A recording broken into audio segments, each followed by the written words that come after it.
हम आगे बढ़ते जाएंगे। अग्रसेन के वंशज हैं, हम आगे बढ़ते जाएंगे। अग्रवंश की सेवा में हम मिलकर हाथ बढ़ाएंगे। अग्रवंश की सेवा में हम मिलकर हाथ बढ़ाएंगे। जय जय अग्रसेन महाराज, जय जय अग्रवाल समाज, जय जय अग्रसेन महाराज, जय जय अग्रवाल समाज। नमस्कार, आज बात कर रहे हैं हम अग्रोहा शक्तिपीठ की।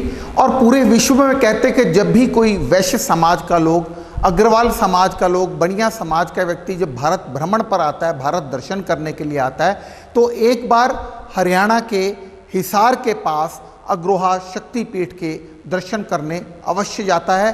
और यहाँ पर कहते हैं कि महाराजा अग्रसेन का एक विशाल मंदिर बना हुआ है, जिसके बारे में आज हम चर्चा करेंगे। श्री गोपाल शरण गर्ग जी हमारे साथ में हैं, जिनसे चर्चा करेंगे इस मंदिर के विषय में, इस शक्तिपीठ के विषय में। सबसे पहले गोपाल शरण गर्ग जी, बहुत बहुत स्वागत है आपका। आप यह बताइए कि जिस तरह से यह शक्तिपीठ बनाया गया है, इस विषय में अग्रवाल समाज, विश्व का समाज, विश्व का हर व्यक्ति यह जानना चाहता है कि जिस तरह से महाराजा अग्रसेन भगवान कृष्ण के समकालीन हुए, उस विषय में आप हमारे दर्शकों को बताएं कृपया। देखिए, अग्रोहा की चर्चा करने से पहले मैं सबसे पहले कलयुग के अवतारी सूर्यवंशी भगवान अग्रसेन जी के चरणों में पहले नमन करता हूँ। अग्रोहा उस वक्त किसी बैकुंठ धाम से कम नहीं था जी। अग्रोहा को गर्ग ऋषि के आदेश पर महाराजा अग्रसेन जी ने बसाया। महाराजा अग्रसेन जी जो कि सूर्यवंशी थे, भगवान राम के वंशज थे।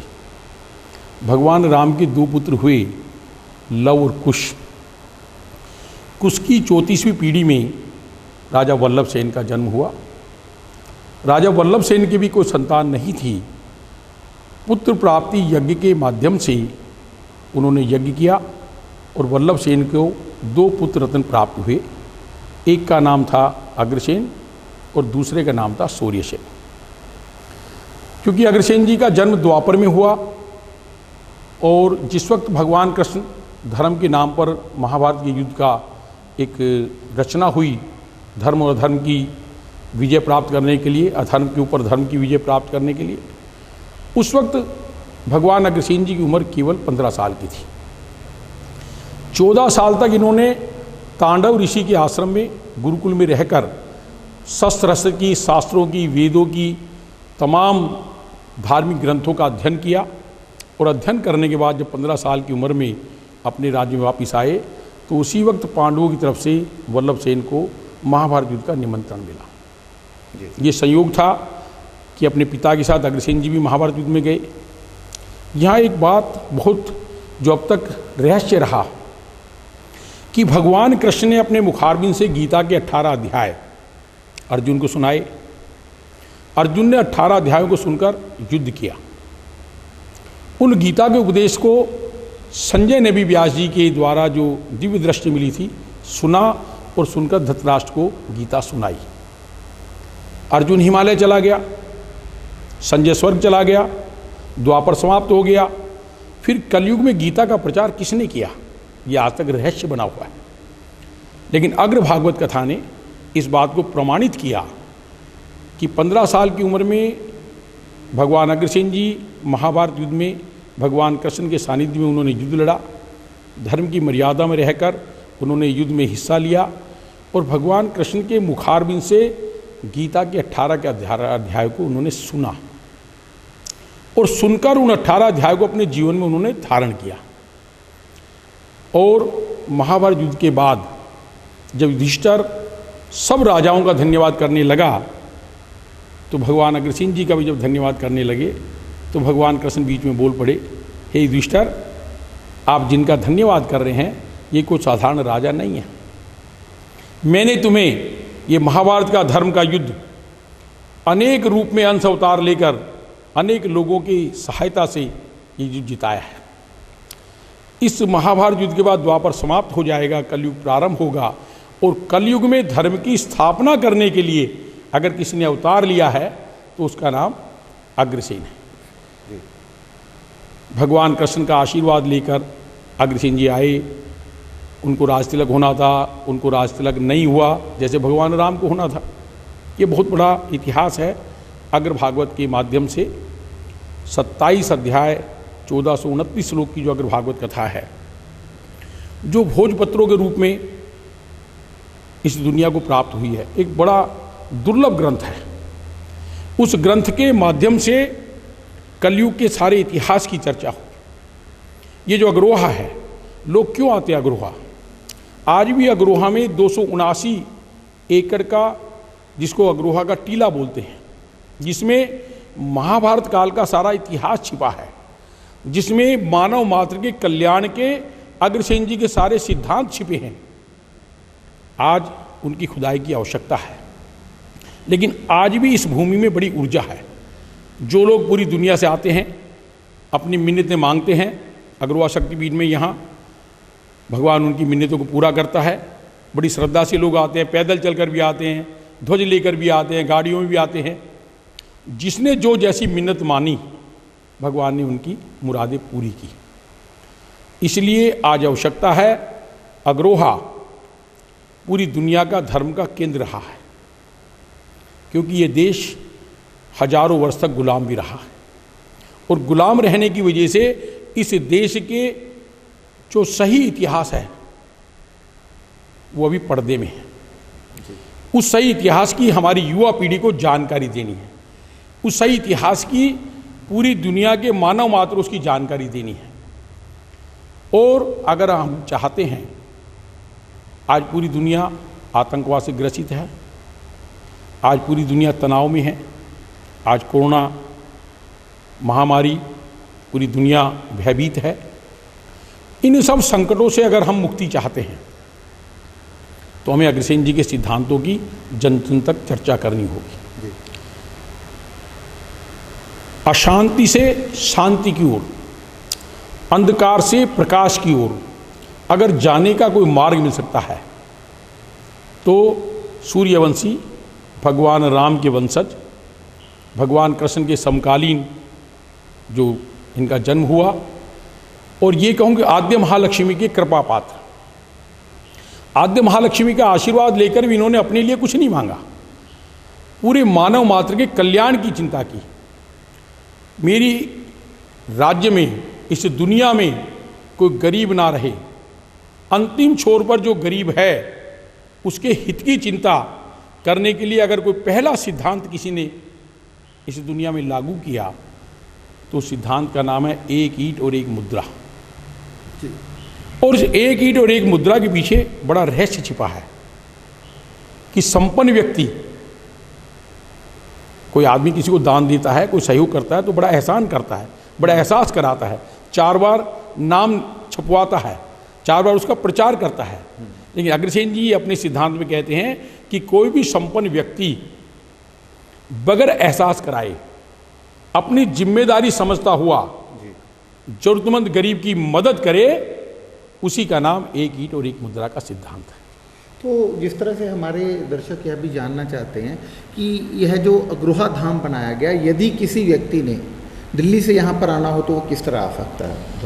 देखिए, दिल्ली क्योंकि देश की हमारी राजधानी है, दिल्ली से लगभग 160 किलोमीटर दूर हिसार पड़ता है। दिल्ली से बहादुरगढ़, रोहतक, हांसी, हिसार होते हुए, और हिसार से 22 किलोमीटर दूर अग्रोहा है। अग्रोहा क्योंकि अनेक बार इस पर आक्रमण हुए, ये धर्म का केंद्र था। मोहम्मद गजनी ने भी 17 बार अग्रोहा पर आक्रमण किया। आज अग्रोहा के टीले में मैंने कहा कि दुनिया का इतिहास छिपा है। आज इस भूमि में, क्योंकि ये कर्म भूमि है, ये लोगों के कल्याण की भूमि है, ये महाराजा अग्रसेन जी की कर्म भूमि है। उन्होंने जो आद्य महालक्ष्मी से आशीर्वाद लेकर, वरदान लेकर, भगवान शंकर की तपस्या कर कर जो शक्ति प्राप्त की, उस शक्ति का उन्होंने दुरुपयोग नहीं किया। जिस वक्त जीव मात्र में दया करने के लिए यज्ञ में पशु बलि पे प्रतिबंध लगाकर जब 18वां यज्ञ पूरा किया तो महर्षियों ने बड़ा विरोध किया। भाई, अगर आप पशु बलि नहीं देंगे तो आपको इसका लाभ नहीं मिलेगा। अग्रसेन जी ने कहा कि मैं अपने लिए धर्म कमाने के लिए किसी निर्दोष जीव की हत्या करूं, ऐसा धर्म मुझे नहीं कमाना। उन्होंने बड़ी दृढ़तापूर्वक पशु बलि पे प्रतिबंध लगाया और यज्ञ में नारियल की पूर्ण आहुति की परंपरा शुरू की। जिसने जीव मात्र पर दया करने की चिंता की हो, ऐसे आज अग्रसेन जी के सिद्धांत आज के समय में बड़े कारगर हैं, बड़े प्रासंगिक हैं। उनके ऊपर रिसर्च होकर जन जन तक उन सिद्धांतों की चर्चा होनी चाहिए, उनको धारण करना चाहिए। अग्रसेन जी केवल अग्रवालों के नहीं हैं, हमें गर्व है कि हम अग्रसेन जी की संतान हैं, लेकिन अग्रसेन जी ने तो पूरे मानव मात्र के कल्याण की बात की है, 36 बिरादरी की बात की है, छुआछूत को उन्होंने दूर हटाया है। बेटी बचाओ बेटी पढ़ाओ का जो पहला सिद्धांत लागू किया, तो 9 साल की उम्र में जब गुरुकुल में पढ़ते थे, यज्ञ के लिए लकड़ी काटने जंगल में गए तो वहाँ क्या देखते कि नदी में एक ऋषि कन्या स्नान कर रही थी। वहीं से राजा यतेंद्र गुजर रहे थे। राजा यतेंद्र ने उस ऋषि कन्या को देखकर उनकी नीयत खराब हुई। उन्होंने इस ऋषि कन्या को जबरदस्ती अपने रथ में डालने का प्रयास किया, बलात्कार करने लगा। जैसी ऋषि कन्या चिल्लाई बचाओ बचाओ, अग्रसेन जी दौड़ कर गए, राजा को मना किया। नहीं मानने पर उनको केस पकड़कर बंदी बनाकर गुरु के चरणों में लाके डाल दिया और उस ऋषि कन्या को 9 साल की उम्र में राजा यतेंद्र से बलात्कार होने से बचाया। बेटी बचाओ बेटी पढ़ाओ का पहला सिद्धांत अगर किसने दिया तो भगवान अग्रसेन जी ने। जो यह यहाँ पर आपने श्री अग्र भागवत पुराण है, इसके विषय में भी हम जानना चाहते हैं कि यह अग्र भागवत पुराण किसके द्वारा रची गई और आज इसको लोग कहाँ पर किस तरह पर पढ़ सकते हैं, कई मंदिरों में या कई अग्रवाल समाज के लोगों के घरों में अगर कोई मंगवाना चाहे तो किस तरह से मंगवा सकते हैं? देखिए, अग्र भागवत पुराण जो है व्यास जी के प्रधान शिष्य जैमिनी ऋषि के द्वारा लिखित अग्र भागवत पुराण है। ये 27 अध्याय 1429 श्लोक का एक बहुत ही दुर्लभ पुराण है, क्योंकि मैंने कहा कि हिंदुस्तान अनेक वर्षों तक गुलाम रहा, हमारे इतिहास को के साथ छेड़छाड़ हुई, अग्रवाह पे अनेक बार आक्रमण हुए और इसीलिए अग्रसेन जी के इतिहास को भी छेड़छाड़ करके नष्ट किया गया।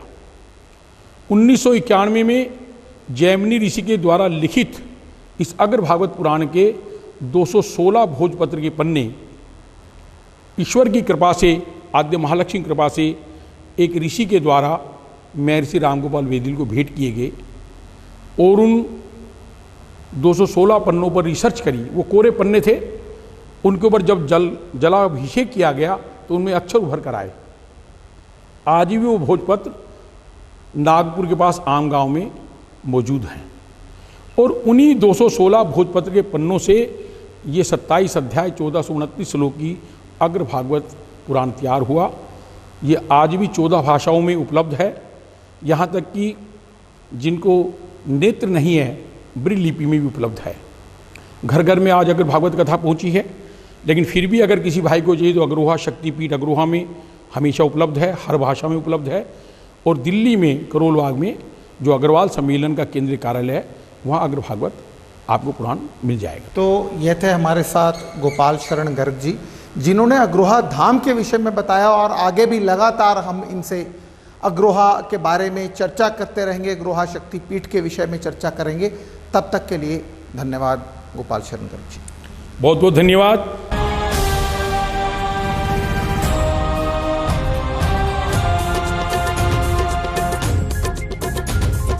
अग्रसेन के वंशज हैं हम, आगे बढ़ते जाएंगे।